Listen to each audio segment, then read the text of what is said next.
Là où on a arrêté la dernière fois, à peu près.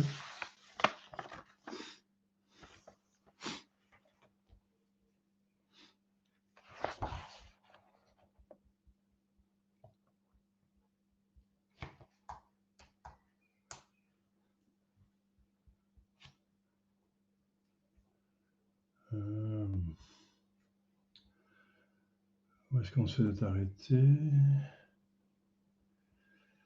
On s'est arrêté.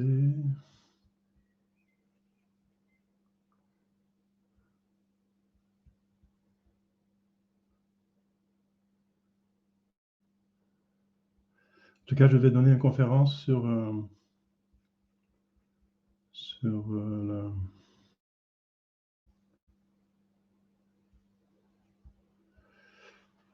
sujet que j'ai sauté, enfin une conférence qui n'était pas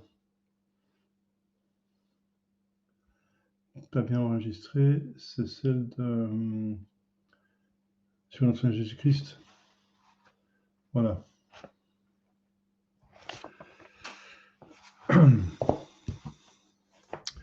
Au nom du Père et du Fils et du Saint-Esprit, ainsi soit-il. Notre Père qui es aux cieux, que votre nom soit sanctifié, que votre règne arrive, que votre volonté soit faite sur la terre comme au ciel. Donne-nous aujourd'hui notre pain de chaque jour, pardonne nos offenses, que nous pardonnons à ceux qui nous ont offensés, et ne nous laisse pas tomber en la tentation, mais délivre-nous du mal, ainsi soit-il. Je vous salue Marie, pleine de grâce, le Seigneur est avec vous, vous êtes bénie entre toutes les femmes, et Jésus, le fruit de vos entrailles, est béni. Sainte Marie, Mère de Dieu, priez pour nous pauvres pécheurs, maintenant et à l'heure de notre mort, ainsi soit-il. Cœur sacré de Jésus, ayez pitié de nous. Saint Georges Gardien, priez sur nous. Notre Saint Patron, priez pour nous. Au nom du Père et du Fils et du Saint-Esprit, ainsi soit-il. Mes chers fidèles, il y avait une conférence qui s'est mal passée, je veux dire, qu'au point de vue d'enregistrement. Et voilà, et c'est un peu rapide. Je vais la reprendre. C'est dans le catéchisme de persévérance, sur notre Seigneur Jésus-Christ, sur la préparation de l'humanité à la venue du Sauveur. C'est très actuel parce que Jésus est venu, bien sûr, mais il va pas revenir parce qu'il s'il est venu, il ne peut pas y parvenir, mais d'une certaine façon, il va revenir. Ça veut dire qu'il va revenir là où il a été chassé, c'est-à-dire de nos cités et du cœur de beaucoup d'hommes. Donc la plupart ne le connaissent plus ou pas. Et donc c'est comme une venue. Si l'Église va être restaurée, et ça c'est sûr, sinon c'est la fin du monde. Dieu veut que tout le monde se sauve, soit sauvé, donc bien sûr il faut bien qu'il y a une Église qui fonctionne. L'Église fonctionne, mais elle est petite, comme vous savez, en nombre de membres. Et donc l'humanité qui est maintenant en dehors de la vraie religion, officiellement parlant, on ne va pas juger les personnes qui ont le baptême de désir, etc.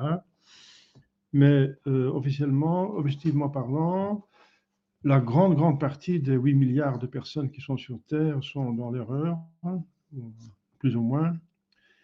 Pour ne pas parler de ceux qui sont dans le péché mortel, affectés, qui sont satanistes, etc.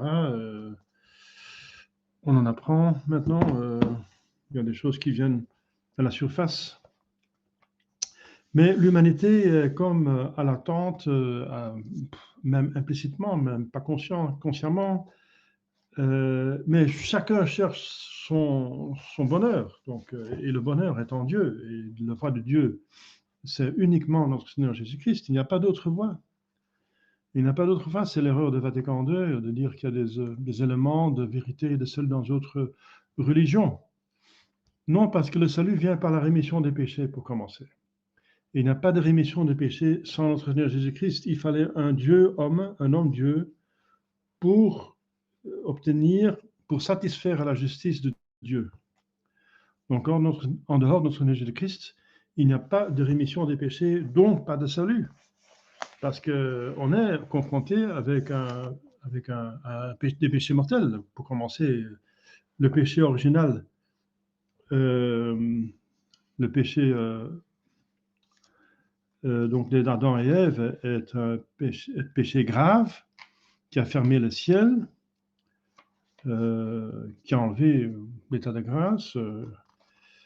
Donc, pour l'enlever, il faut bien, il y a uniquement notre Seigneur Jésus-Christ qui peut l'enlever.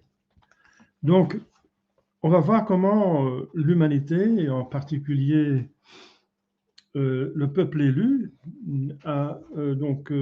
s'est préparé à la venue du Sauveur. Parce que le peuple élu lui-même est déjà une préparation majeure de la venue du Sauveur dans le monde. Le peuple élu, à l'époque, donc je parle de l'Ancien Testament. Maintenant, le peuple élu, ce sont des catholiques, ce sont les élus, l'Église. Les vrais catholiques, ce sont le peuple élu. Les vrais, donc qui sont encore, qui ont la foi correcte, la morale correcte, la liturgie correcte, voilà. Et qui font leur possible de vivre correctement, sinon ce sont des pharisiens, c'est les hypocrites. Donc ils font un effort pour tenir la volonté de Dieu.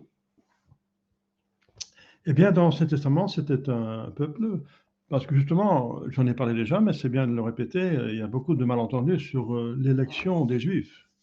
Est-ce que les Juifs sont le peuple élu? Et est-ce qu'ils le sont toujours? Ils n'ont jamais été. Est-ce qu'ils sont toujours le peuple élu? Il y a beaucoup de malentendus et d'imprécisions, de manque de distinction. Parce que de quoi on parle quand on parle de Juifs? Eh bien, Juifs, c'est déjà parler d'une seule tribu, les tribus de Juda. Juif vient de Juda, donc une tribu. Mais il y avait 12 tribus. Donc les 12 tribus, on ne les appelait pas Juda, bien sûr, mais on les appelait les Israélites. Le peuple élu, les Israélites, ça veut dire descendants d'Israël. Israël, c'est le fils de... le petit-fils d'Abraham, le fils d'Isaac. Il avait 2 fils. Ésaü était... Oui, il n'a pas eu le droit d'aînesse, il n'a pas eu la promesse du Sauveur, qui serait l'ancêtre du Sauveur. Mais cette promesse, par les circonstances, c'est toute une histoire, très belle histoire. C'est une préfiguration à l'intercession à la Sainte Vierge Marie. C'est par sa intervention de sa mère que Jacob, donc, qui va être appelé Israël après par Dieu, il va changer de nom, comme Abraham s'appelait Abraham, il va changer de nom Abraham, parce qu'il va recevoir une mission. Et avec cette mission, il change de nom pour marquer encore plus sa mission qu'il a. Donc Jacob, qui va devenir Israël, il a donc été aidé par sa mère pour finalement, d'une manière sainte, oui, Dieu l'a voulu ainsi, quoique on pourrait se poser des questions sur la manière dont ça a été fait. Mais par l'intercession de la mère, Jacob a obtenu la droit d'aînesse et toutes les bénédictions qui étaient normalement destinées à l'aîné, qui est Ésaü. Mais Ésaü ne l'a pas eu. Il a vendu sa droit d'aînesse pour une assiette de soupe, n'est-ce pas? De lentilles. Donc c'est une histoire qu'il faut lire par vous-même, c'est dans la Genèse. Hein. Alors, le peuple élu, il a été promis par Dieu, n'est-ce pas, Abraham, ça commence avec Abraham. Abraham a vécu à peu près 2000 ans avant notre Seigneur Jésus-Christ. 2000 ans. C'est à peu près au milieu entre notre Jésus-Christ et la création d'Adam. Donc, à peu près au milieu, Dieu tient sa promesse qu'il a faite à Adam et Ève, que le mal sera vaincu un jour par la femme et sa descendance. Eh bien, la femme et sa descendance, c'est Marie et Jésus. Et, pour que Marie et Jésus viennent, il faut bien qu'il y ait préparation à des saints personnages, n'est-ce pas? Des saints personnages, comme une telle sainteté extraordinaire, donc il fallait une préparation. Donc, justement, l'élection du peuple élu, donc des Israélites, et à la fin, au temps de Jésus-Christ, il ne restait que les Juifs, donc les Juifs, la tribu de Juda, les autres étaient de l'exil par leur faute énorme, leur grand péché, entre autres, faire passer les enfants par le feu. Dit l'Écriture sainte, ça veut dire des sacrifices humains des enfants. L'idolâtrie, ce sont deux péchés très graves pour lesquels Dieu donne les punitions les plus graves, c'est des exils. Exil de 70 ans. 70 ans. Exil de 70 ans. D'Israël et aussi de Juda. D'abord Israël, ça veut dire les 10 tribus, n'est-ce pas, qui étaient plutôt au nord, Samarie, Galilée, et ensuite la Judée, il y avait Juda et une demi-tribu de Benjamin, qui après donc aussi ont prévariqué spirituellement et qui ont été donc envoyés en exil, et le temple était détruit parce que Dieu ne voulait plus habiter parmi un peuple idolâtre. Donc il a laissé détruire le temple et dire je n'en veux plus. C'était un testament, c'était un arrangement entre nous, un accord. Vous faites ma volonté, vous gardez les commandements et vous restez fidèles à mes lois et vous espérez, vous gardez cette promesse, vous la considérez, cette promesse que le Messie va être né de vous. Et par contre, moi je vous bénirai si vous faites ça. Vous serez bénis au niveau naturel et surnaturel. Vous aurez la paix, l'abondance, l'économie, l'agriculture qui va marcher bien, et la sainteté, toujours des prophètes et de saints personnages. Et voilà. Donc une bénédiction, voilà. Une sorte de civilisation, pas chrétienne, parce que le Christ n'était pas encore venu, mais une civilisation du peuple élu, quoi, du peuple de Dieu, dans le bon sens de soi. Et voilà, donc l'élection, vous avez compris, du peuple élu, donc des Israélites et ensuite les Juifs, c'est quoi cette élection? Eh bien, cette élection, c'est qu'ils étaient élus par Dieu, le vrai Dieu, qui s'appelait soi-même Yahvé, ça veut dire le vrai Dieu, qui existe vraiment, c'est pas une idole qui est un fantasme, quelque chose qui est une statue de pierre ou de bois, ou un démon. Non, je suis le vrai Dieu, le créateur des cieux et de la terre, Yahvé, hein, Jéhovah Yahvé, je suis Yahvé. Et donc, il a donné cette promesse, il a choisi un homme qui devait être le patriarche, l'ancêtre d'un nouveau peuple, et c'est Abraham. Un nouveau peuple dont va naître le Messie. Et toute la préparation que cela demande, de pouvoir donner naissance dans son sein du Messie, d'un Dieu fait homme. Donc pour ça que le peuple soit instruit, donc il va recevoir spécifiquement la volonté de Dieu, puisque la volonté de Dieu, c'est toujours le moyen pour se mettre en ordre avec Dieu. On se met en ordre avec Dieu, et si on est le peuple de Dieu, le peuple choisi, il y a une amitié extraordinaire.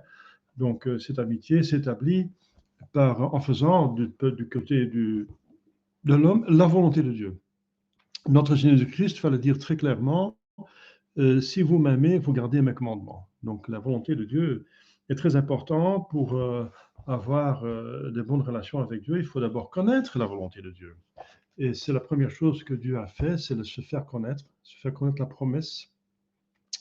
Alors il y a eu des prophètes, n'est-ce pas, qui ont donné des spécifications sur comment serait le Messie. Et ça, on a vu, ça on avait déjà vu, n'est-ce pas, avant, donc toutes les promesses, toutes les prophéties qu'on t'a dit, n'est-ce pas, qu'il sera né d'une vierge, qu'il sera persécuté, qu'il se lèvera une nouvelle étoile, que le Messie va venir quand les Juifs seraient privés de souveraineté, donc c'était sous Hérode, sous la domination romaine. Ils vont jeter le sort sur ses babys, etc. Ce serait un prophète comme un prophète, un grand prophète, un docteur, parce qu'il a fait des prophéties.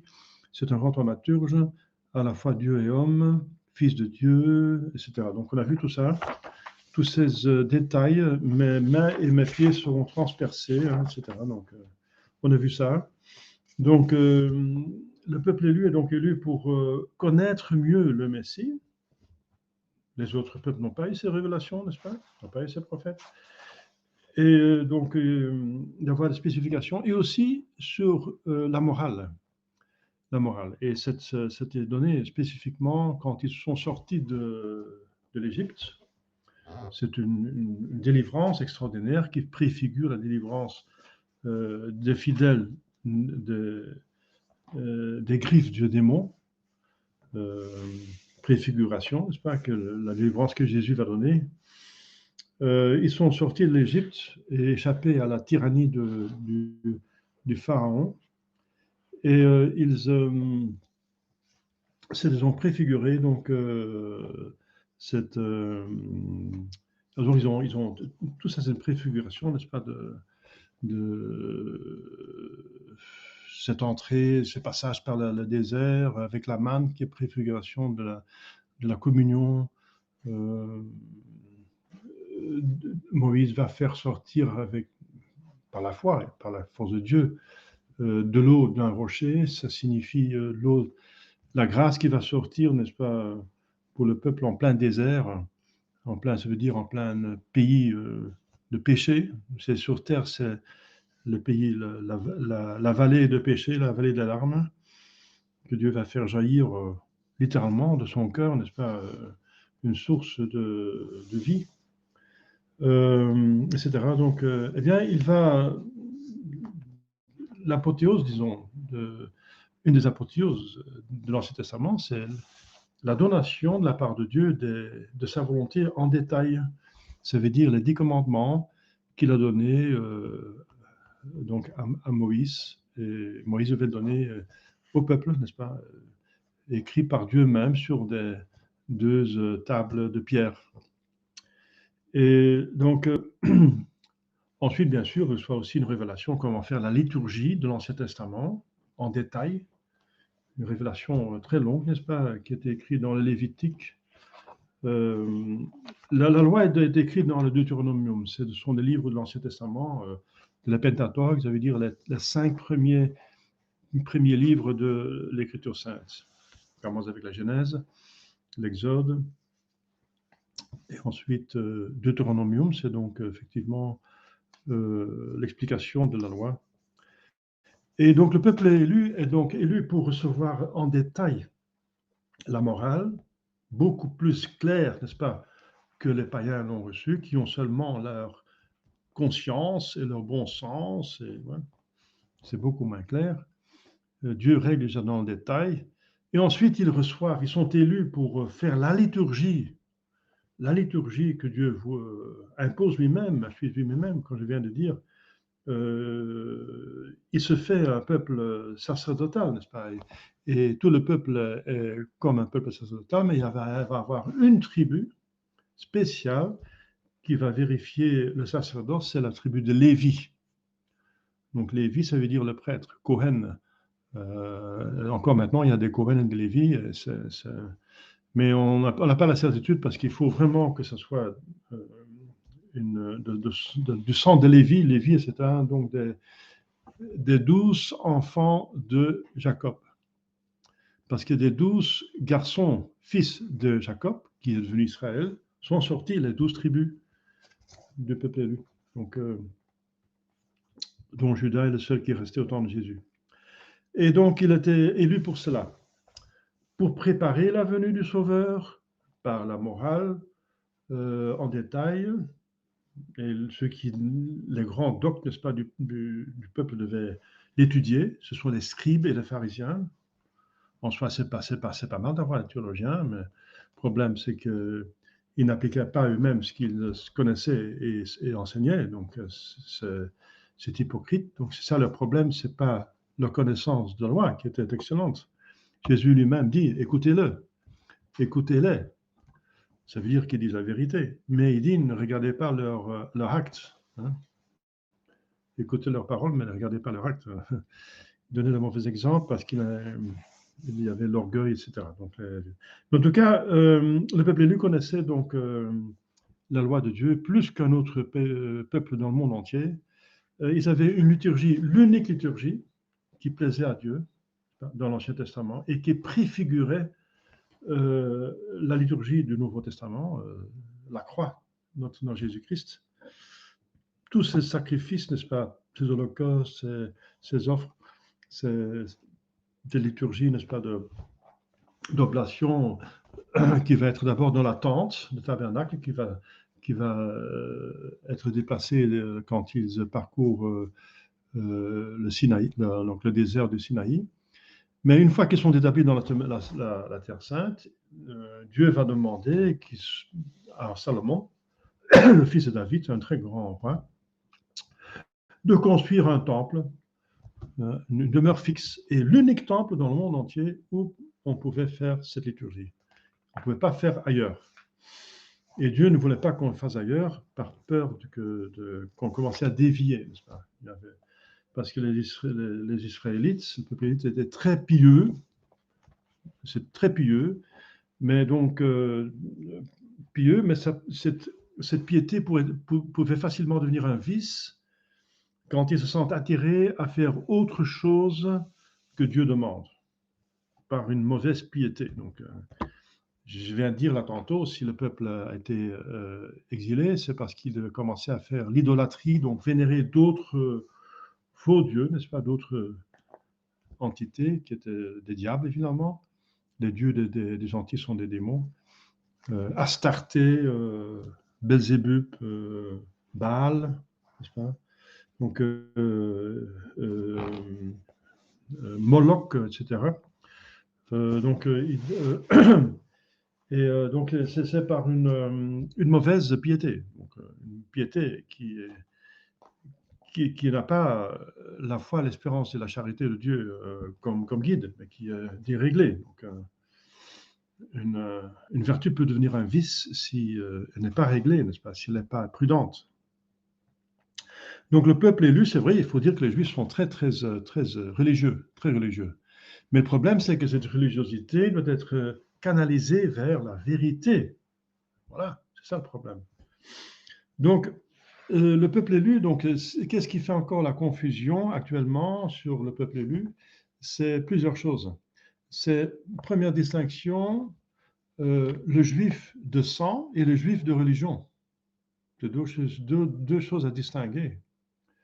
Si la plupart ça va ensemble, le juif de sang, donc qui descend de sang, donc d'ADN de Judas, un des 12 fils de Jacob, Israël, qui est le petit-fils d'Abraham, n'est-ce pas? Le premier, le patriarche de tous les juifs, de tout le peuple élu.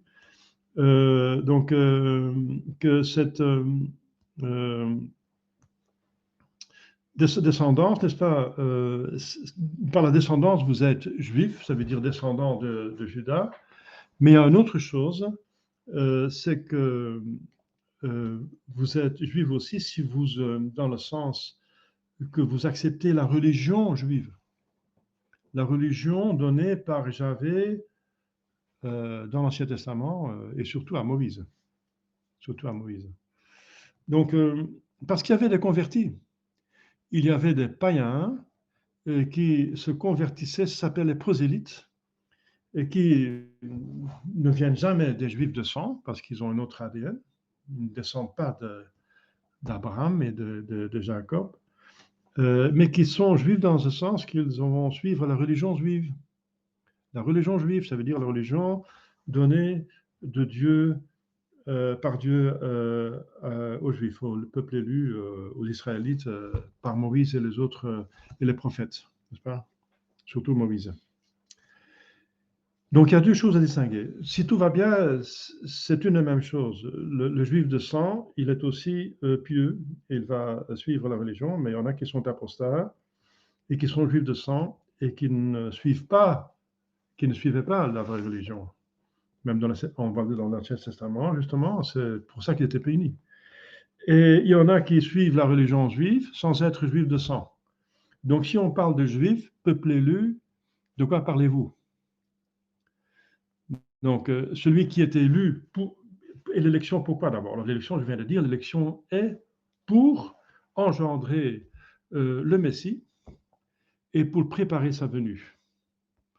qu'ils soient bien préparés pour l'accepter, qu'on le reconnaisse par les prophéties qui s'appliquent. Donc les prophéties doivent être faites et qu'on a un point de référence, que le peuple soit préparé à la venue du Sauveur, qu'il soit reconnu et accepté, et ensuite que sa doctrine soit diffusée. C'est ça l'élection du peuple élu, c'est ça sa vocation. Et ensuite, donc, une fois que le Sauveur est venu, que c'est surtout le peuple élu qui va être choisi pour constituer l'hiérarchie du royaume de Dieu. Ça veut dire l'Église. Et c'est vrai que Jésus juif, c'est la tête, n'est-ce pas? Sainte Marie, Mère de Dieu, est aussi une juive. Les 12 apôtres sont des juifs, même les 14 apôtres, parce qu'après, après la mort de Judas, son suicide, n'est-ce pas? Il a eu l'élection de Matthias, encore un juif, et ensuite la vocation de Saint Paul, le apôtre, hein, encore un juif, même un pharisien, n'est-ce pas? Il vient de famille de pharisiens. Donc, ce sont les piliers de l'Église. 12 piliers, ce sont des juifs, dans le bon sens du mot, ceux qui sont élus par Dieu, dans le bon sens, parce que, encore, la connotation juive a parfois un mauvais goût, c'est pas un mauvais son, ça sonne mal, juif, dans certains milieux, parce que certains juifs, une certaine quantité de juifs se sont mal comportés, et encore maintenant, dans l'histoire humaine, c'est autre chose. Il faut distinguer tout le temps, n'est-ce pas? Il faut faire plein de distinctions. Donc, il faut distinguer les Juifs dans l'Ancien Testament et dans le Nouveau Testament. Dans l'Ancien Testament, ils avaient la vraie religion. C'est la religion qui vient de Dieu. Mais dans le Nouveau Testament, ils devaient arrêter cette liturgie, pas la morale. Parce que la morale, c'est pour l'éternité. Jésus dit, aucune iota, aucune pointe, un détail de la loi va se perdre. Terre et ciel, la ciel et la terre vont disparaître, mais pas la loi, pas une pointe, pas un petit détail de la loi. Donc la loi morale, c'est pour toujours, n'est-ce pas? Mais la loi liturgique devait s'arrêter. Et là, ils ont refusé d'accepter notre Seigneur Jésus-Christ. La plupart des Juifs, il y avait quelques millions de Juifs au temps de notre Seigneur Jésus-Christ, quand le Messie est venu parmi son peuple. Eh bien, comme dit l'Évangile de Saint Jean, il est venu par les siens et les siens ne l'ont pas reconnu, n'ont pas accepté. Ceux qui sont faits, préparés pour l'accepter, n'ont pas accepté. C'est ça un drame énorme, énorme. Donc des millions de Juifs qui vivaient lors de Jésus-Christ, et dont Jésus-Christ a bien fait son travail, comme Dieu, n'est-ce pas, fait parfaitement. Il a montré qu'il était Dieu, il a fait des miracles, n'est-ce pas, il a montré une bonté extraordinaire, il a guéri tout le monde, n'est-ce pas, il a conseillé, il a consolé, il a chassé les démons, il a guéri les personnes, il a fait du bien, il a multiplié des pains, il a nourri ceux qui avaient faim, etc. Donc ensuite il a donné un exemple de vie extraordinaire, une sainteté extraordinaire, et une doctrine sublime, n'est-ce pas, qui touche le cœur avec une grâce qui va ensemble parce qu'il priait, donc ça touchait le cœur. Donc il a fait ça parfaitement, et le drame maintenant du peuple juif, n'est-ce pas, c'est que ils ont, par leur volonté libre, tout le monde a une volonté libre, eh bien, ils ont décidé, la plupart, de ne pas accepter le Messie. Et c'était là leur raison d'être. Leur raison d'être, c'est d'engendrer le Messie, de le préparer et de l'accepter et de régner avec lui. Et par les Juifs, par le peuple élu, Jésus-Christ aurait converti après le monde entier. Et c'est fait par les apôtres, bien sûr. Voilà, alors, mais ça, c'est le drame qu'ils ont refusé, parce qu'ils avaient une volonté. Et ça, c'est le drame. Le drame commence dans le Nouveau Testament. Donc, dans tout ce Nouveau Testament, est-ce que c'est le peuple élu? Les Juifs avaient encore distingué les Juifs de sang et les Juifs, ceux qui sont des païens, mais qui sont des convertis et qui suivent la religion juive, qui devient une religion fausse. Ça devient une religion fausse, parce qu'ils doivent laisser tomber cette liturgie qui est périmée, n'est-ce pas, qui préfigure la venue du Messie et qui préfigure le sacrifice de la croix, et donc qui n'a plus de sens parce que Jésus-Christ est venu, Et le sacrifice est là, et le sacrifice de la croix, il est diffusé d'une autre façon, c'est dans le Nouveau Testament, avec dans la nouvelle Église. La synagogue se termine, dans l'ancienne Église de Dieu se termine, et Dieu commence une nouvelle Église qui s'appelle l'Église catholique, n'est-ce pas, une sainte catholique apostolique, avec les 7 sacrements, et surtout les 7 sacrements de la messe, et tout ce que vous connaissez. Et c'est ça, n'est-ce pas? Et les Juifs étaient élus pour cela. Alors maintenant, le Juif dans le Nouveau Testament, eh bien, est-ce qu'il est élu? Eh bien sûr, il est toujours celui qui a été élu pour engendrer le Messie. Le Messie a toujours le même ADN, le même sang, vient du même peuple, n'est-ce pas, que les Juifs. Enfin, ce sont des Juifs de sang. Mais ceux qui sont Juifs de religion n'ont plus rien à voir avec leur élection. Ils ne sont pas élus. Ils ne sont pas élus parce qu'ils sont élus. C'est une fausse religion, donc une fausse religion qui n'est pas élue de Dieu, mais au contraire repoussée et condamnée par l'Église. Donc le judaïsme est condamné par l'Église comme une grave hérésie.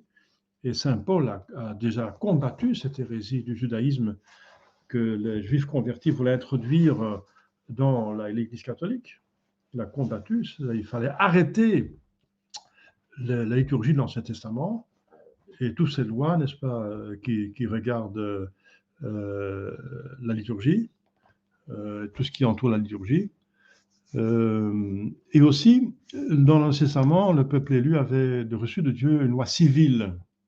Eh bien, cette loi civile, qui est aussi dans Deutéronome, dans le Deutéronomium, qui est expliqué là, et dans les Nombres, c'est un autre livre de l'Ancien Testament. Eh bien, donc, cette loi civile, n'est-ce pas, elle est toujours très belle. C'est une loi civile établie par Dieu même, mais elle n'est plus obligatoire dans le Nouveau Testament. Elle était obligatoire dans l'Ancien Testament, mais pas obligatoire dans le Nouveau Testament. Donc, je répète, la loi morale reste toujours valide dans l'Ancien et le Nouveau Testament. La loi de Moïse, c'est toujours valable. La loi morale, je veux dire. La loi liturgique s'est arrêtée totalement. C'est un péché mortel, n'est-ce pas, de faire la liturgie ancienne, parce que c'est nier la venue de Jésus-Christ. Parce que l'ancienne liturgie préfigure la venue. Donc, elle proclame qu'il va venir. Mais si on dit qu'il va venir, tandis qu'il est déjà venu, c'est nier qu'il est venu. Donc, c'est hérétique. C'est pour ça que cette liturgie est absolument interdite. Cette liturgie juive est tellement interdite, n'est-ce pas? On ne peut pas. C'est considéré comme un péché mortel dans la théologie morale catholique, n'est-ce pas, de participer à la liturgie juive, n'est-ce pas, qui est actuelle, n'est-ce pas? Donc, après le Nouveau Testament. Et ensuite, la loi donc, civile, qui n'est plus obligatoire. Donc, on peut garder, mais on ne doit pas garder. Eh bien, donc, actuellement, donc, si on rencontre un juif, il faut distinguer, est-ce que c'est un juif de sang ou un prosélyte? Parce qu'il y avait le peuple des Khazars qui était converti au cours du Moyen-Âge. Enfin, il y a beaucoup de juifs qui se disent juifs qui sont finalement des Khazars. C'est quelque part justement au sud de l'Ukraine qu'ils habitaient là dans cet environ-là. Eh bien, les Khazars ne sont pas des juifs de sang, mais ils suivent la religion de l'Ancien Testament qui est abolie par Dieu. Donc, ils ne sont pas élus du tout. Ils ne sont pas élus parce que c'est le peuple de sang, n'est-ce pas, qui était élu pour engendrer le Messie. Et le peuple élu était élu justement pour regarder la loi de Dieu et de le suivre, le Messie, dans son Nouveau Testament. Donc, les Khazars, n'est-ce pas, donc les païens, les prosélytes, n'est-ce pas, ceux qui sont juifs, mais pas de sang, ne sont pas le peuple élu, ils n'ont rien à voir. Les seuls qui sont encore le peuple élu, mais disons, matériellement parlant, hein, disons, leur matière, c'est-à-dire leur sang, vient d'Abraham, et Jésus a le même ADN, bien aussi, ils ont le même ancêtre que Jésus-Christ, n'est-ce pas? Dans ce sens-là, ils appartiennent au peuple élu, n'est-ce pas, qui a engendré le Messie. Mais ils ne sont pas le peuple élu, dans ce sens que c'est maintenant le peuple que Dieu utilise qui est l'instrument de Dieu pour propager son royaume. Ça, non. Non, au contraire. Ils combattent l'Église. Ils ont combattu l'Église. Et même atrocement, n'est-ce pas, la synagogue a persécuté l'Église. Il y en a même qui font le travail de Satan, n'est-ce pas, qui sont contre maintenant même. Et donc, ce n'est pas le peuple élu. C'est pas leur élection est justement de travailler avec les messies qui vont eux-mêmes engendrer. Donc, ils se disent élus. C'est encore leur mensonge. Les Juifs qui se disent juifs actuellement, ils ne font pas la distinction entre Khazars et ceux qui sont vraiment juifs de sang. Surtout s'ils sont Khazars, ils ne vont pas dire qu'ils sont Khazars. Parce que maintenant, on peut vérifier avec des tests ADN. Mais ils ne vont pas dire, ils vont dire nous sommes juifs et point, c'est tout. Ils vont se toujours considérer comme peuple élu, ça veut dire que dont va sortir le Messie, parce qu'il nie Jésus-Christ. Mais ça, c'est faux, faux, faux. Donc, dans ce sens-là, ils ne sont pas le peuple élu, mais ils se disent le peuple élu. Mais ça, c'est une fausse élection inventée par eux-mêmes et inspirée par le diable. Parce que qu'est-ce que ça va donner en pratique? En pratique, ça risque de donner le Messie, un anti-Messie. Un anti-Messie, ça veut dire l'antichrist. L'antichrist. Comme celui qui va mettre la paix dans le monde entier, qui va gouverner le monde entier, et dont les ministres seront tous des juifs, n'est-ce pas? Bon, mais c'est exactement finalement ce que le nouveau ordre mondial vient établir. Et c'est vrai qu'il y a pas tous les juifs sont mauvais, mais il y a des juifs qui font beaucoup de mal dans le monde, comme Soros, comme les Rothschild et Rockefeller et toutes ces personnes-là, n'est-ce pas? Même Marx était un juif, il me semble, et Freud. Donc il y en a des juifs qui ont fait quand même des dégâts, n'est-ce pas, dans l'humanité, et surtout à l'Église catholique. Voilà, donc j'espère que c'est un peu plus clair, n'est-ce pas? Parce que c'est un peu compliqué, il faut savoir de quoi on parle. Oui, les Juifs sont le peuple élu, bien sûr, sont le peuple élu. Mais ils étaient le peuple élu dans le sens dont je viens de l'expliquer, dans l'Ancien Testament, à partir d'Abraham, et parce que le Messie devait sortir de sang, n'est-ce pas? Il devrait naître dans une famille, n'est-ce pas? Descendant d'un juif, je veux dire, de roi David. Il est de la race royale, notre Seigneur Jésus-Christ. Il descend de roi David et donc dans une famille, d'une mère. Il a vraiment une mère, il a l'ADN de la mère. Il n'a pas de père, mais ça, justement, c'est la preuve qu'il est Dieu. Il n'a pas de père humain, mais il a une mère humaine. Mais cette mère humaine est juive, donc le descendant d'Abraham. Elle le dit bien dans son Magnificat, n'est-ce pas? Elle parle d'Abraham, parce qu'il a une grande estime pour Abraham. Abraham, c'est un saint, n'est-ce pas? Jésus en parle aussi. Il parle d'Abraham comme s'il était, comme il est dans le ciel. Donc, voilà, donc ça, c'est la préparation de l'humanité à la venue du Sauveur. Spirago dit, Dieu se choisit un peuple, donc c'est à partir d'Abraham, et le préparera lui-même à la venue du Sauveur pendant 2000 ans. D'Abraham à Jésus-Christ, c'est 2000 ans. Lui-même, ce peuple choisi était la descendance d'Abraham, donc de sang. On l'appelle communément peuple israélite, ça veut dire les 12 tribus, ou juif, ça veut dire une seule tribu qui reste au temps de Jésus-Christ. La vocation d'Abraham est connue, c'est dans Genèse 12.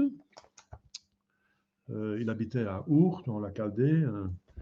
Il devait aller donc s'établir dans maintenant ce qu'est la Palestine, la terre promise.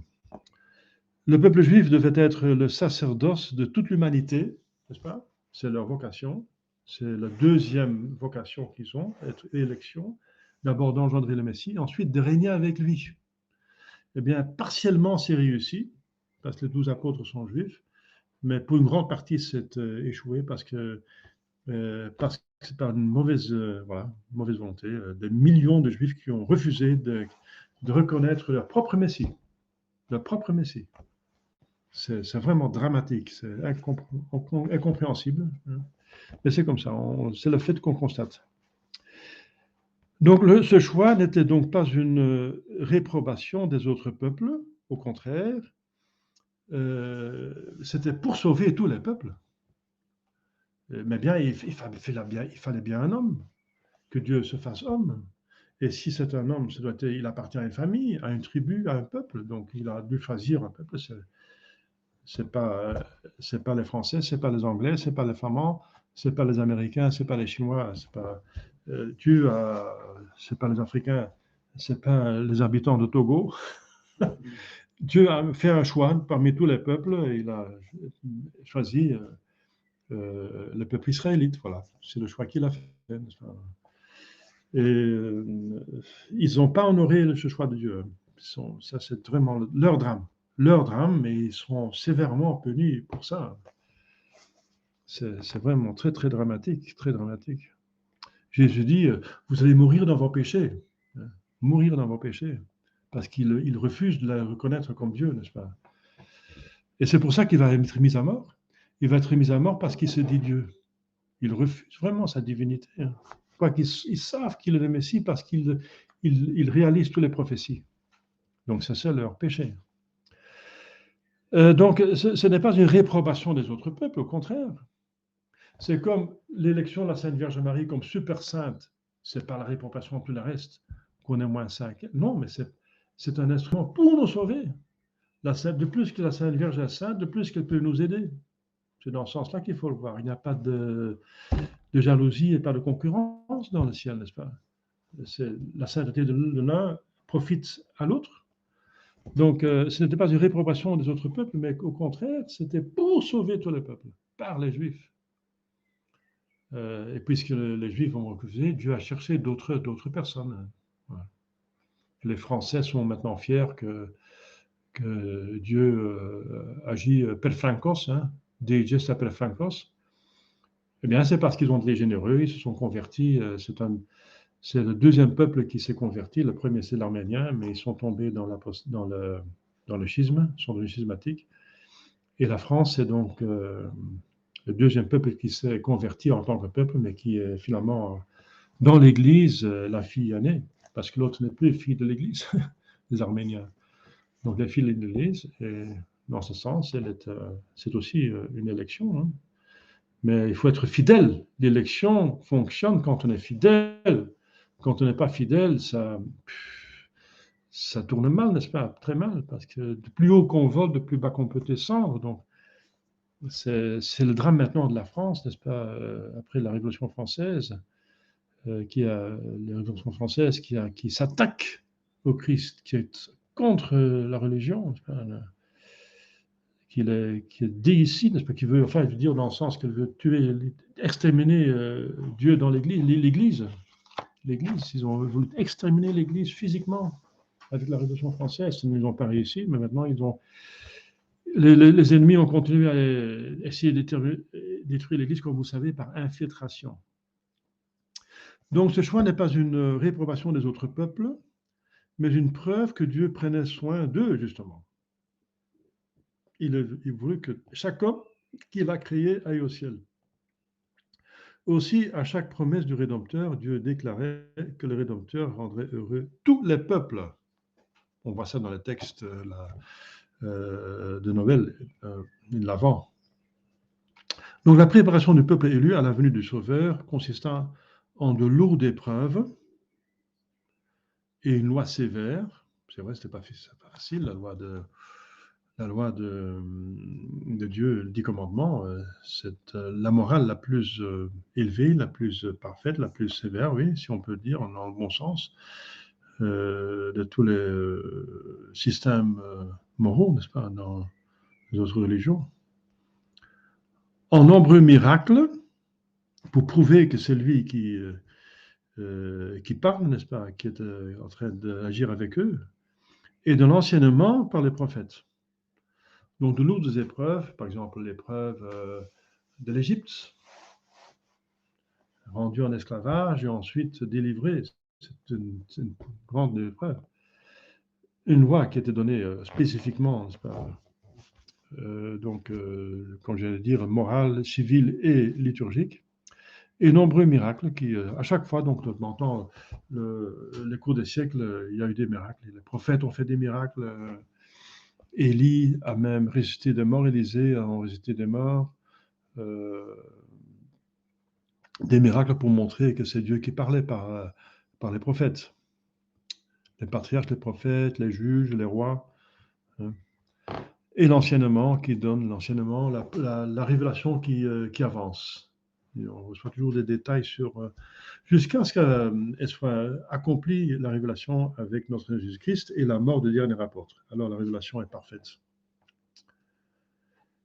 Voilà, donc pour l'histoire du peuple juif, j'ai parlé que ça commence avec Abraham. Abraham, oui.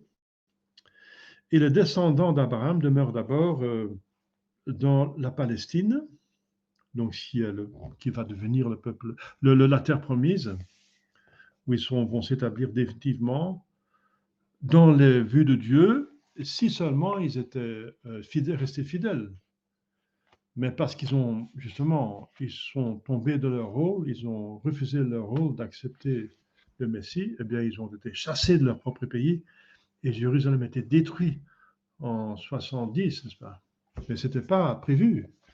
C'était prévu que le peuple serait toujours là, n'est-ce pas? Mais à condition qu'ils soient fidèles à Dieu. C'est leur infidélité qui a encore mérité qu'ils soient chassés en exil. Donc, ils demeurent en Palestine, puis vinrent en Égypte par une famine. Ils sont installés en Égypte parce que Joseph était envoyé là en avance pour organiser par Dieu. C'est un homme, c'est une très belle histoire de Joseph d'Égypte, n'est-ce pas, le sous-roi de l'Égypte. Joseph, justement, un des 12 enfants de Jacob. Il reste 400 ans en Égypte. D'abord accepté par les Égyptiens parce que les Juifs les Israélites ont organisé la survie de l'Égypte dans la famine. C'est le songe des 7 vaches grasses et les 7 vaches maigres. C'est toute cette prophétie qu'a eu Joseph et qui a sauvé l'Égypte en faisant des réserves de nourriture pendant les 7 ans qu'il y avait d'abondance pour pouvoir suivre les 7 ans de carence. Et après, ils oubliaient les bienfaits des Juifs, ils deviennent trop nombreux pour les Égyptiens, ils se sentaient menacés, ils commençaient à opprimer le peuple élu, et ça devient une tyrannie, même ils commencent à tuer leurs enfants pour arrêter qu'ils se multiplient trop, et ils les réduisent en esclavage, ils doivent construire des pyramides, etc.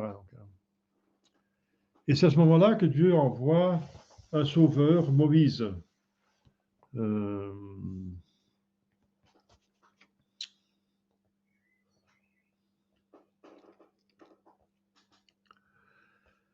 Moïse fit sortir les Israélites de l'Égypte. Ils restèrent 40 ans dans le désert. Ce n'était pas le but de rester 40 ans, mais c'est encore par punition, parce qu'ils ont murmuré contre Dieu. Murmuré. Quoique Dieu a fait devant leurs yeux des miracles, et qu'ils devaient avoir confiance en Dieu, qu'ils n'avaient pas confiance, et à chaque fois, ils mettaient en question Dieu, et voilà, Dieu les a punis en les laissant dans le désert 40 ans. Ils passèrent la mer Rouge, c'est un miracle, c'est 1500 ans avant notre Jésus-Christ. En nombre, ils étaient à l'époque déjà 2 millions, dont 600 000 guerriers, parce qu'il y a le dénombrement dans l'Ancien Testament. Ils arrivèrent dans le désert d'Arabie, où Dieu les nourrit, encore un miracle de la manne, préfiguration de l'Eucharistie, et donna leur loi au Sinaï, avec beaucoup de signes, avec le sommet de la montagne était en feu, il y avait le tonnerre, la foudre, etc. Donc, Dieu montra qu'il était là avec. Il se montra aussi quand ils sont sortis de l'Égypte, la nuit, un nuage, en tant que colonne de feu et un nuage lumineux. Dieu opéra sous leurs yeux de nombreux miracles et Moïse mourut au mont Nebo, en face de la Terre Sainte. mais il n'avait pas le droit d'aller en Terre Sainte parce qu'il avait aussi, lui, douté de Dieu. Donc, par punition, il n'allait pas aller dans la Terre Sainte, mais c'est son successeur Josué qui va amener le peuple élu, alors, donc 40 ans plus tard, dans la terre promise, que vous connaissez, qui est la Palestine maintenant. Et pendant 300 ans, ils furent encore obligés, sous la conduite des juges, ce sont des hommes choisis par Dieu, qui avaient des forces et des capacités extraordinaires, comme par exemple Samson. Le juge commence avec Samuel, de combattre leurs ennemis. Les ennemis, tout ça sont des préfigurations, ce sont des faits historiques, mais sont en même temps des préfigurations que nous, on doit combattre les vices. Quand on veut aller au ciel, il faut combattre les vices. Ils devaient combattre leurs ennemis et même chasser du pays parce que c'était des peuples qui, justement, faisaient l'idolâtrie et le sacrifice des enfants. Et Dieu avait décidé de les exterminer pour ces crimes extraordinaires. Comme il a exterminé pratiquement toute l'humanité lors du déluge, pour les mêmes crimes. Et pour aussi des crimes contre la chasteté. Presque exterminé tout le monde, sauf 8 personnes, le temps de Noé. Eh bien, Dieu a encore décidé de tuer, n'est-ce pas? Parce que s'il n'y a plus un plus grand bien que Dieu peut organiser à l'occasion du mal, Dieu arrête tout. Si la corruption est tellement mauvaise que qu'un enfant qui naît dans ces circonstances-là ne peut plus, pratiquement plus, c'est pas possible qu'il se sanctifie, qu'il va au ciel, alors Dieu arrête. Parce que le but, c'est le ciel. La création, de la providence, de la rédemption, de la sanctification, c'est le ciel. S'il ne peut plus obtenir le ciel, ça n'a pas de sens pour lui. Donc, il arrête. Donc, il a voulu exterminer ces peuples qui étaient tellement pourris, n'est-ce pas, tellement décadents, tellement méchants, par les sacrifices humains de leurs propres enfants et d'autres choses, et l'idolâtrie et d'autres choses. Qu'il a décidé de l'exterminer, et les bourreaux étaient officiellement justement le peuple élu. Le peuple qui devait les exterminer. Donc ça explique pourquoi les Israélites devaient exterminer les peuples là qui étaient dans la Terre Sainte et prendre leur terrain. Parce que Dieu a décidé de les perdre pour leurs crimes. Dieu est maître de vie et de mort, donc il peut le faire. Donc, c'était juste, Dieu est justice. Donc, et alors, ils ont combattu leurs ennemis de 1450 jusqu'à 1100 avant Jésus-Christ.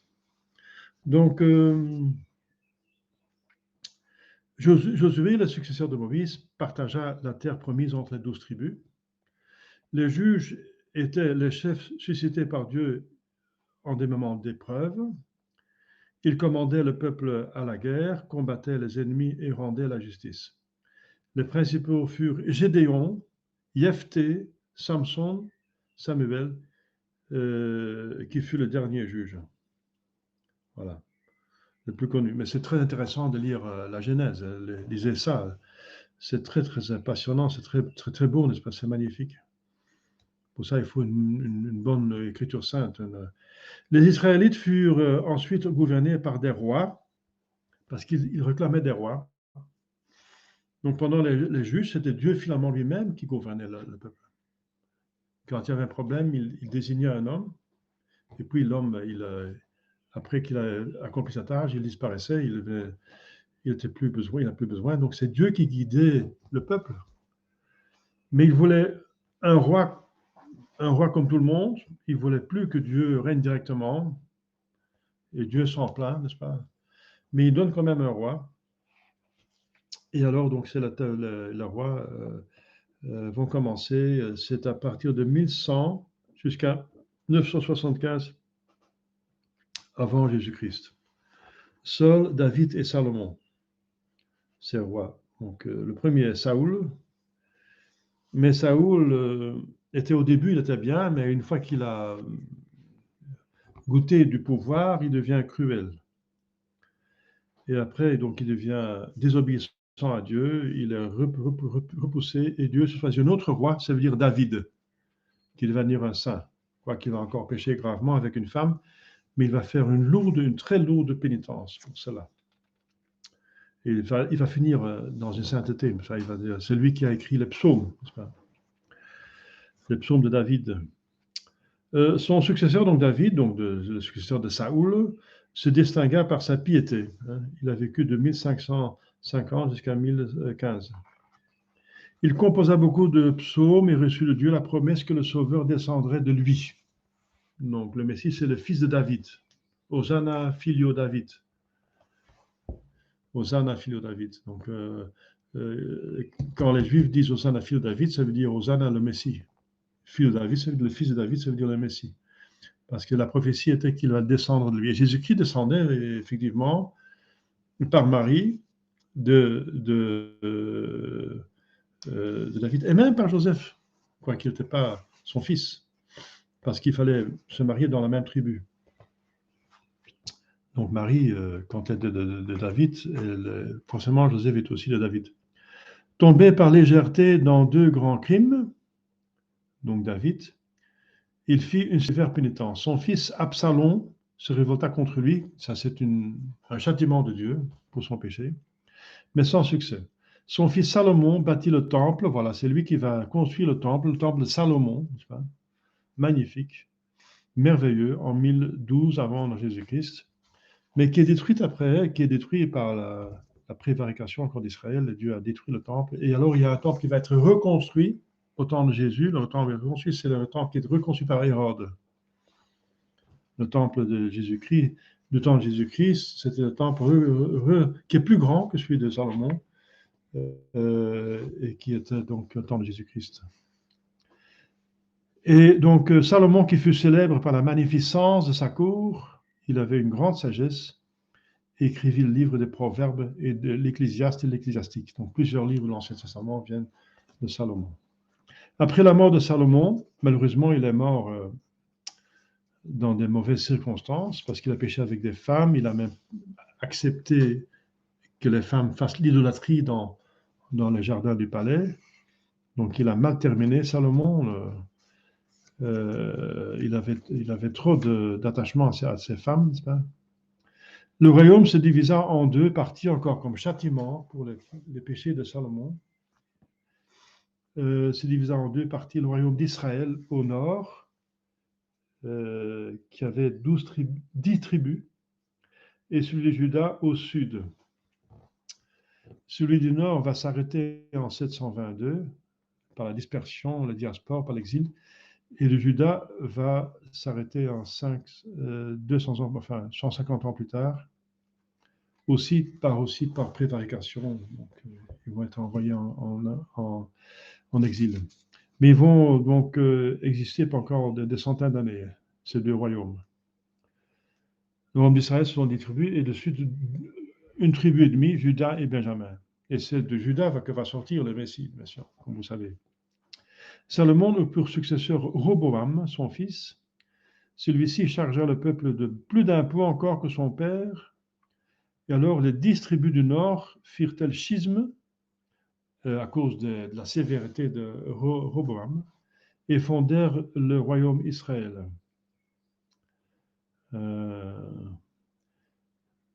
Les 2 tribus méridionales, donc Juda et Benjamin, restèrent seuls fidèles à Roboam et fermèrent le royaume de Juda. Comme les habitants de ces 2 royaumes abandonnèrent le vrai Dieu, comme je viens de dire, les royaumes furent détruits et le peuple amené en captivité, l'exil. Le royaume d'Israël, donc du nord, avait 19 rois. Ils portèrent le peuple à l'idolâtrie pour l'empêcher d'aller sacrifier à Jérusalem. Oui, parce qu'ils avaient... La capitale, c'était Jérusalem. Il n'y avait qu'un seul temple qui est permis par Dieu. Donc, il fallait bien qu'ils allaient à Jérusalem pour pratiquer la vraie religion. Mais puisque ces rois d'Israël ne voulaient pas qu'ils passent dans les autres royaumes et qu'ils perdent emprise sur la population, ils ont commencé à changer la religion. Et c'est comme ça qu'a commencé l'idolâtrie, n'est-ce pas, du Nord. Dieu lui envoya des prophètes pour le menacer de ses châtiments, n'est-ce pas, ce royaume. Enfin, en 722, le roi d'Assyrie, Samalsar, détruit ce royaume et en emmena les habitants, entre autres Tobie, il y a cette histoire de Tobie, dans la captivité assyrienne. En 606, après la destruction de l'empire assyrien, ils tombèrent sous la domination des Babyloniens. Et en 538, sous celle du roi perse Cyrus. Donc assyrien, babylonien, perse. Le royaume de Juda, par contre, eut 20 rois et dura plus longtemps. Ce fut seulement le roi de Babylone, Nabuchodonosor, le fameux Nabuchodonosor, qui le détruisit à cause de leur péché. Donc Dieu va se servir des païens pour châtier son peuple élu. Comme maintenant, nous sommes châtiés par les païens, n'est-ce pas, parce qu'on a apostasié. Donc, la Révolution française est punie par l'invasion des barbares dans nos pays, etc. Vous n'êtes pas les seuls en France, mais vous voyez, il n'y a rien de neuf sous le soleil. Si on devient infidèle, Dieu permet que les barbares vous oppriment. Donc, le royaume de Juda fut donc détruit par Nabuchodonosor, ou Nabuchodonosor, enfin c'est la même chose, c'est le même nom. Comme ils se révoltèrent contre Nabuchodonosor, un grand nombre de Juifs, avec Daniel, le prophète Daniel, furent ramenés en captivité, de 606 à 599. La ville de Jérusalem et le temple furent détruits. C'est vraiment Dieu qui châtie, dit voilà, j'en veux plus de vous. Vous êtes infidèles, donc je vous châtie plus sévèrement que les autres, parce que vous avez eu plus de grâce. Cependant, les Juifs continuèrent à offrir les sacrifices sur les ruines du temple. Ils se convertissent à la fin. Donc, puisqu'ils sont convertis, Dieu va avoir compassion et le retour de la captivité en 536, et les Juifs jouirent de la paix jusqu'au règne du cruel Antiochus, roi de Syrie, en 203. Qui est un des successeurs d'Alexandre le Grand. Bon, ça, c'est la domination des Grecs hein, qui commence, qui sont des persécuteurs, n'est-ce pas, cruels. Depuis 606, les Juifs du royaume d'Israël et de Juda, enfin, ça veut dire les habitants, donc les Israélites, les Juifs du royaume d'Israël et de Juda, se trouvaient soumis au même gouvernement. Ils cohabitaient le même pays et eurent bientôt des relations amicales. Le même gouvernement, ça veut dire le gouvernement de Babylone. C'est à partir de ce moment que l'appellation de Juifs au lieu d'Israélites prévalut. On commence à parler des Juifs pour distinguer justement ceux qui se descendent de Juda. Le roi de Perse, Cyrus, qui avait subjugué l'empire babylonien, permit aux Juifs, en 536, de retourner en Palestine et de rebâtir le temple. Il a travaillé par des miracles hein, que les prophètes ont fait là, à Babylone. Aussitôt, 42 000 Juifs, sous la conduite de Zorobabel, leur chef, revinrent à Jérusalem et commencèrent la reconstruction du temple, qui fut achevée en 516. Mais c'est le temple de Salomon qui est rebâti. C'est pas le temple du Hérode sera plus grand. Accomplissement de la consolation prophétie d'Agé. Agé, c'est un des petits prophètes. En 453, avant Jésus-Christ, les Juifs reçurent du roi de Perse Artaxerxès l'autorisation de rebâtir même les murailles de Jérusalem. C'est la prophétie de Daniel relative aux 69 semaines d'année. Donc à partir de ce moment-là, encore 69 semaines d'année, et le Messie va venir. Effectivement, c'est donc là, donc ça s'avère être juste. Les Juifs restèrent près de 200 ans sous la domination des Perses sans être persécutés. En 330, ils passèrent sous la domination du roi de Macédoine, Alexandre le Grand, qui avait détruit l'empire russe perse. Après sa mort, les Juifs passèrent successivement sous les différents souverains, donc successeurs, comme je viens de dire, d'Alexandre le Grand, qui devinrent enfin sujet d'Antiochus Epiphanes IV, qui est un très grand persécuteur de leur religion. Il voulait par exemple forcer les 7 frères Maccabées et Éliazar, un vieillard, à manger des viandes défendues et les fit martyriser. Il éleva des idoles dans le temple de Jérusalem. C'est l'histoire des Maccabées. Il faut voir, c'est encore le dernier livre historique de l'Ancien Testament qui est très intéressant. Après une guerre acharnée, les Juifs conquirent leur liberté et furent pendant 100 ans gouvernés par les princes juifs, de 140 à 39 avant Jésus-Christ. 149, donc bien sûr, c'est les Romains qui vont arriver, hein, qui vont chasser, qui vont vaincre les Grecs et le peuple élu, oui, bon, les Juifs. Et la prophétie dit que dès le sceptre est sorti de Juda, c'est le temps que le Messie va arriver. Eh bien, donc, Jésus est venu en 30. Donc, après que donc Hérode devient roi de Judée. Hérode, au nom de Rome, devint roi de Judée. Et c'est un Iduméen, ce n'était pas un juif, un Iduméen, qui devient roi de Judée au nom des Romains, en l'année 38 avant Jésus-Christ. Donc 38 ans plus tard, Jésus-Christ vient. Voilà. Avec, bien sûr, d'abord l'arrivée de Jean-Baptiste, qui est aussi prophétisé comme le précurseur. Hein. Je vais envoyer un ange de préparatoire. Voilà. Et puisque les Juifs vont, comme je viens de dire, refuser, la plupart des millions de Juifs vont refuser Jésus-Christ, en 70, Jérusalem fut détruite par Titus et les Juifs dispersés dans tout l'univers. Je veux dire les Juifs de sang. Hein. Et nous sommes les Juifs, spirituellement parlant, ça veut dire ceux qui sont, comme dit Saint Paul, nous qui croyons, sont les vrais Juifs spirituels. Ça veut dire le peuple élu spirituel. Nous sommes le peuple élu. Ça veut dire les membres de l'Église catholique. Si les Juifs sont le peuple élu, eh bien nous sommes les Juifs, spirituellement parlant, c'est vrai. Donc l'Église catholique. Et ceux qui sont de sang ne sont plus le peuple élu, enfin dans ce sens que ils ne règnent pas avec Jésus-Christ parce qu'ils l'ont refusé. Les autres peuples furent préparés à la venue du Messie, soit par le peuple juif, comme les Assyriens, etc., et les Perses, soit par les hommes pieux ou sages, soit par des moyens extraordinaires, comme on a vu les rois mages qui voient une étoile qui habite très loin, n'est-ce pas? Voilà. Les hommes sages et pieux, par exemple Socrate en Grèce, enseignait un Dieu unique, créateur de l'univers.